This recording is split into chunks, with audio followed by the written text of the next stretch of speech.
Welcome back to Funny Motivate English Podcast. I'm Vincent, and today we're going to be doing a deep dive into something that I think impacts all of us. Oh, yeah. Lies. Mm-hmm. We encounter them every day, Yeah, right? yeah. Whether it's, a little white lie or something much more serious. Yeah. And honestly, figuring out if someone's being truthful, well, it can feel like a constant puzzle. It really is. It's a puzzle that, humans have been trying to solve for centuries. Oh, yeah. I mean, we've come up with all sorts of methods, right? Yeah. From, ancient torture devices to modern polygraphs. Right. But the thing is, many of these techniques, well, they can be fooled. Especially by someone who knows what they're doing. Yeah, and that's what makes this duck talk so interesting, right? Yeah. We're moving past those traditional methods and looking at something, I think, much more subtle and potentially more revealing. That's right. The language of deception. What's fascinating is that the words we use, often subconsciously, can actually reveal a lot about whether we're being truthful. Oh, wow. Yeah. Okay, so no mind reading, but we're getting closer with this. We're getting closer. Break this down for me. What exactly is linguistic text analysis? So, linguistic text analysis is essentially about analyzing the specific words, Okay. the phrases and grammatical structures people use when they communicate. Hmm. And researchers have discovered that there are certain linguistic patterns that consistently pop up when someone is being deceptive. Okay, so instead of focusing on those outward physical signs like sweating or fidgeting, Right. we're tuning into the actual words being spoken or written. Exactly. Got it. What kind of tells should we be listening for? Okay, well, there are 4 key patterns that researchers have identified. Okay. First, liars often use fewer first-person pronouns, like I or me. Okay. They distance themselves from their lies, Mhm. and instead you'll hear them talk more about other people or use the third person. So rather than saying, I didn't do it, Right. A liar might say, it wasn't me. It wasn't me. Or even, they must have made a mistake. Oh, interesting. Yeah. This distancing language can be very telling, especially if it's a sudden change from someone's usual way of speaking. Okay, that's subtle, but makes sense. Hmm. What's another red flag we should be listening for? The second clue is a negativity bias. Okay. Even if they don't realize it, liars often feel guilty about lying. Mm-hmm. And this guilt can manifest as an increase in negative language. For instance, someone might say, my stupid phone died, or I hate that I forgot. Wow, I never would have connected negativity with lying, but it makes sense. Yeah. What's the third tell? This one might seem counterintuitive, but liars tend to simplify their explanations. Okay. Constructing a complex lie and keeping all the details straight takes a lot of mental energy. Right. So they stick to simple, straightforward statements, Hmm. avoiding any complex judgments or evaluations. So they keep it very basic, almost like they're trying to avoid getting caught up. In the details of their own lie. Does that make sense? You got it. And a great example of this is a famous U.S. president who, when facing serious accusations, simply said, Oh, well. I did not have sexual relations with that woman. It's direct, Wow. it avoids any specifics, and shuts down further questions. That's a great example. So we've got distancing language, negative bias, and simplified explanations. Mm-hmm. What's the final piece of this puzzle? The last telltale sign is something we call padding the lie. Okay. Despite keeping things simple, liars often use longer, more convoluted sentences. Okay. They add unnecessary details to make the lie sound more believable, almost like they're trying to bury the truth under a mountain of words. So it's like they're trying to distract the listener with extra information, Yeah, hoping they won't notice the lack of substance. precisely. Now remember, these 4 linguistic patterns aren't foolproof lie detectors on their own. Okay. People might use these patterns for other reasons too. Right. But when you see them all coming together, they can be strong indicators of deception. Okay, I'm already starting to see how useful this could be. To really get a feel for how these patterns work in real life, Mm-hmm. let's look at some famous cases. Excellent idea.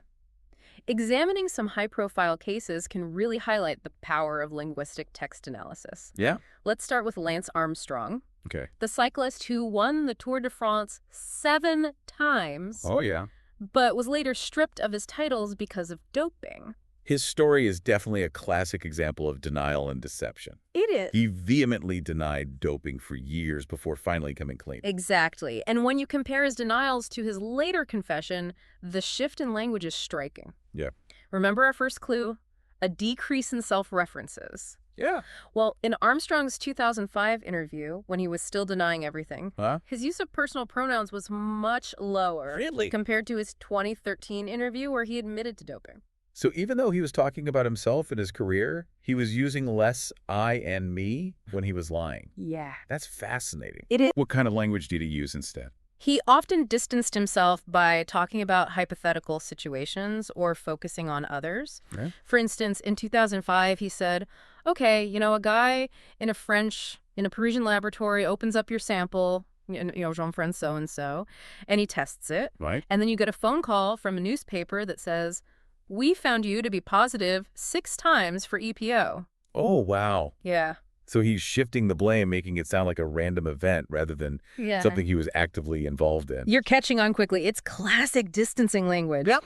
Now, fast forward to his 2013 confession, Right. and the language changes completely. He says, I lost myself in all of that. I'm sure there would be other people that couldn't handle it, but I certainly couldn't handle it. And I was used to controlling everything in my life. I controlled every outcome in my life. It's a complete 180. He's owning his actions, acknowledging his emotions. Right. It's a world of difference from his earlier denials. And that shift in pronoun usage is a classic indicator of deception. When people are lying, they instinctively try to distance themselves from the lie, both mentally and linguistically. Oh, that's interesting. But when they're telling the truth, they're more likely to own their words and use more I and me statements. This is incredible stuff. The Armstrong example really drives home how revealing these linguistic clues can be. Yeah. But before we move on to another case study, I want to remind our listeners that we're exploring these techniques to understand human behavior, Right. not to turn anyone into an amateur lie detector. That's an important point. While these patterns can be helpful, Mm-hmm. they shouldn't be the only basis for judging someone's honesty. Right. Always consider the context, the person's normal behavior, and other factors before making any judgments. Exactly. It's more about awareness, Yeah. learning to read between the lines, and becoming more attuned to how language can reveal what's really going on. Well said. And with that in mind, let's move on to another compelling example. Former Senator and U.S. presidential candidate John Edwards. Oh, yes, the John Edwards paternity scandal. Yes. That was a media storm. He initially denied fathering a child with a woman outside of his marriage, but eventually admitted the truth. And his case is a perfect example of how linguistic analysis can spot signs of deception, Oh, even in a highly charged situation. yeah. Take a look at his initial denial. He said, I only know that the apparent father has said publicly that he is the father of the baby. I also have not been engaged in any activity of any description that requested, agreed to, or supported payments of any kind to the woman or to the apparent father of the baby. Okay, wow. That's a lot to unpack. Yeah. It feels incredibly convoluted, almost like he's trying to bury the truth under a mountain of words. It is. And he avoids using anyone's names, Right. referring to that baby, Yeah. the woman, and the apparent father. He's creating distance, right? You're absolutely right. That convoluted sentence structure and Yeah. avoidance of names are classic signs of deception. Now, compare that with his later admission of paternity. I am Quinn's father. I will do everything in my power to provide her with the love and support she deserves. Wow, night and day.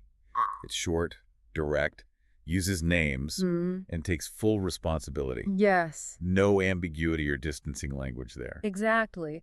This contrast shows how dramatically linguistic patterns can change when someone goes from deception to truth-telling. These case studies have been so insightful. Yeah. I'm already starting to pay more attention to the language people use Right. and noticing things I never did before. It's amazing what we miss when we aren't actively listening, isn't it? Before we move on, I want to reiterate that we're exploring these techniques not to encourage suspicion, but to understand human behavior. Absolutely. It's not about going around accusing everyone of lying based on a few linguistic cues. Yeah. That's not the point at all. Right. It's about being more aware of the subtleties of communication so you can make more informed decisions in all parts of your life. That's a great way to put it. So for our listeners out there in the real world, how can they apply these techniques to their everyday lives? Remember, most lies aren't major scandals like the ones we discussed. Right. But being aware of these linguistic clues can still be helpful. Okay. For instance, it can help you spot a salesperson who's being dishonest. Yeah. or sense when a friend might not be telling the whole truth about their feelings. It's like having an extra layer of insight, a way of reading between the lines. Exactly. But remember, context is everything. Okay. These linguistic patterns are just one piece of the puzzle. Right. You also need to consider the person's usual behavior, Yeah. their relationship with you, and the overall situation before jumping to any conclusions. Great point. It's all about being observant, thoughtful, Right. and using this knowledge responsibly. Well said. Perhaps the biggest takeaway is that by understanding the language of deception, we can become more mindful of our own language and try to communicate more honestly and authentically in all our interactions. I love that. Yeah. It's about raising awareness on both sides of communication. Yeah. And with that, I think it's time to wrap up part 1 of our deep dive into the fascinating world of lie detection. It's been a pleasure exploring this topic with you and our listeners today. Thank you for joining us today on Funny and Motivate English podcast. We'll be back soon with part 2, where we'll continue to explore even more intriguing insights into the science of lie detection. Until then, stay curious. And don't forget to subscribe to Funny and Motivate English podcast for more fascinating deep dives into all sorts of intriguing topics. See you again. Welcome back to our deep dive into the fascinating world of lie detection. I'm already feeling like a more aware listener just from our last conversation. Before we jump into more techniques, I'm curious, are there any real-world situations where this knowledge could be particularly helpful, besides the big scandals and cases we discussed earlier? Absolutely. You'd be surprised how often these linguistic patterns pop up in everyday life. Okay. Think about those situations where someone is trying really hard to convince you of something, but something just feels a little off. Like those too good to be true investment opportunities. I'm always a bit skeptical of those. Exactly. Imagine you're talking to a financial advisor who's pushing a specific investment. Right. They're using all the right buzzwords, sounding super confident, Right. but your gut is telling you to be cautious. Yeah, I'd definitely be listening closely to their language, looking for those red flags we talked about. That's where your new knowledge of linguistic patterns comes in handy. Okay. Are they distancing themselves from any potential risks? Using a lot of we and they instead of taking personal responsibility with I and me? And what about oversimplifying complex ideas? If they're avoiding details or giving vague answers, Yeah. that would be a warning sign, right? Exactly. Remember how liars often use simple explanations to avoid getting tripped up? Yeah. That's especially important in financial matters where complexity is often unavoidable. So if they're glossing over the details, or their sentences are suddenly getting longer and more convoluted, that could be a sign they're trying to hide something. Precisely. It's about being aware of those shifts in their language, Right. those moments where things don't quite add up. It's like they're building a smoke screen of words Yeah. to distract you from the potential downsides. That's a great way to put it. By tuning into these linguistic cues, you can cut through the hype and make a more informed decision. Right. You're not just relying on their charm or persuasive tactics. You're listening critically to what they're actually saying or not saying. This is empowering. It's like having a secret weapon against those fast-talking salespeople. And it's not just about finance. Okay. These techniques can be applied to any situation where persuasion is involved. Okay. Whether it's a politician trying to win your vote, a friend trying to convince you to do something you're unsure about, Right. or even those tricky online reviews we all rely on these days. Oh, that's a good one. It's hard to know what reviews to trust sometimes. So I should be looking for those same signs of deception, even in written communication. Absolutely. It's all about becoming a more discerning listener and reader, paying attention not just to the content, but also to how that information is being presented.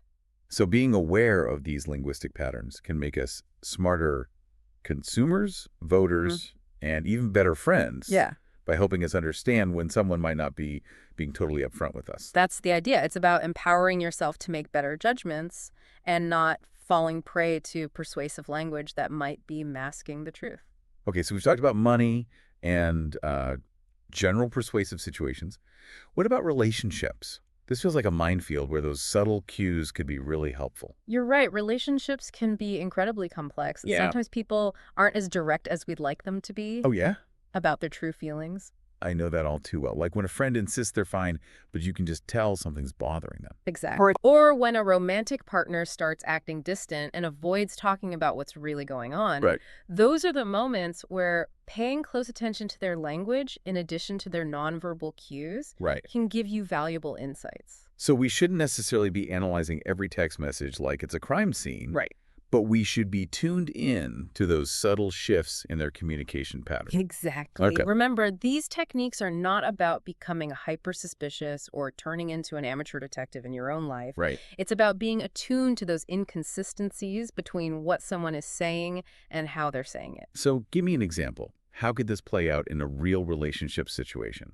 Okay, let's say your partner has been acting distant and you ask them what's wrong. They might say, "Nothing, I'm fine," but their tone is flat. Right. They avoid eye contact, Yeah. and they're suddenly using much shorter, simpler sentences than usual. Okay. So those mixed signals are definitely a clue that something deeper might be going on, even if they're saying everything is okay. Precisely. It's that mismatch Right. that should make you pause and consider if they might be holding back or not being entirely truthful with you or even with themselves. Right. In those situations, it's important to trust your instincts Mhm. and gently encourage them to open up. Yeah, But that can be tricky. you're right. It's a delicate balance. Yeah. Remember, communication is a two-way street.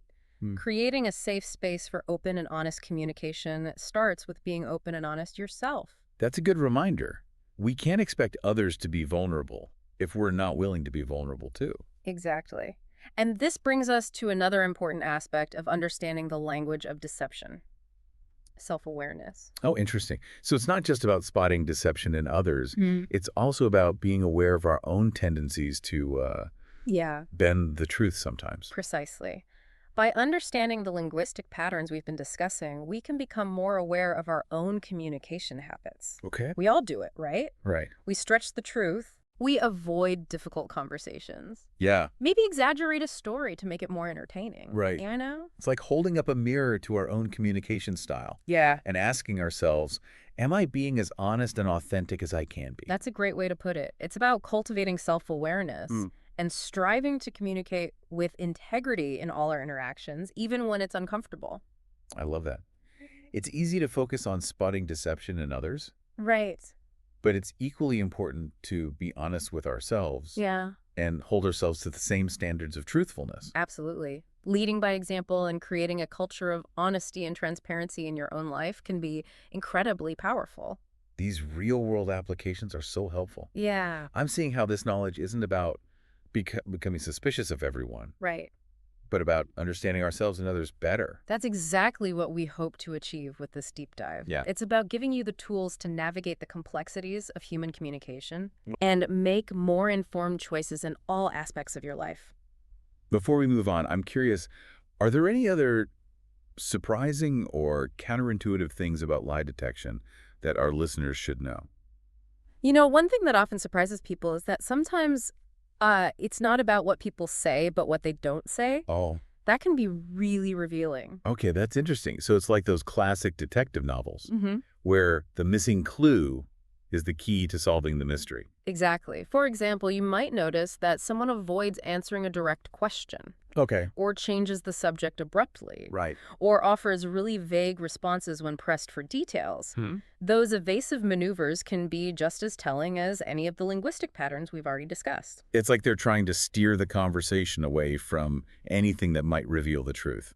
That's a great way to put it. Yeah. It's about recognizing those moments where someone is being deliberately non-committal or evasive. So paying attention to those silences and deflection Yeah. can be just as important as analyzing their actual words. Absolutely. Right. It's all part of becoming a more attuned listener, picking up on both the verbal and nonverbal cues that can provide a more complete picture of what's really going on. This has been such an eye-opening deep dive. I feel like I'm learning a whole new language, the language of reading between the lines. I am glad to hear that. And remember, this knowledge is about so much more than just spotting lies. Right. It's about becoming a more insightful communicator, Right. understanding the nuances of human behavior, and navigating your relationships with greater clarity. Before we wrap up, is there anything else our listeners should keep in mind as they start applying these techniques in their own lives? You know, one thing I always emphasize is the importance of context. Okay. Remember, these linguistic patterns are just one piece of the puzzle. Yeah. You also need to consider the person's usual behavior, your relationship with them, and the overall situation before drawing any conclusions. Right. It's like those optical illusions. What you see depends on your perspective. Yeah. That's a great analogy. It's important not to jump to conclusions or make assumptions based solely on a few linguistic cues. Right. Always consider the bigger picture. Also, and I know we've touched on this, but it's worth repeating, everyone lies sometimes, Yeah, right? It's a normal part of human behavior. it is. This isn't about becoming suspicious of everyone around you. That's a crucial point. This knowledge should be used to promote understanding, not paranoia. Right. We all have our reasons for bending the truth sometimes, and it's not always malicious or harmful. It's about using this knowledge responsibly Mhm. with empathy and compassion. Well said. And ultimately, I think the most important takeaway is to strive to be a more authentic communicator yourself. Okay. Be mindful of your own language, choose your words carefully, and try to create a culture of honesty and transparency in all your interactions. Leading by example. Yeah. I love that. Yeah. And with that inspiring thought, I think it's time to wrap up our deep dive into the fascinating world of lie detection. It's been a pleasure exploring this topic with you and our listeners. Thank you for joining us on Funny Motivated English podcast for this deep dive. We hope you've learned some valuable insights about the language of deception and how to navigate the complexities of human communication. Remember, stay curious. Yes. Stay observant and keep those ears open for those telltale linguistic clues. And don't forget to subscribe to Funny Motivated English podcast for more fascinating deep dives into all sorts of intriguing topics. Yes. See you again.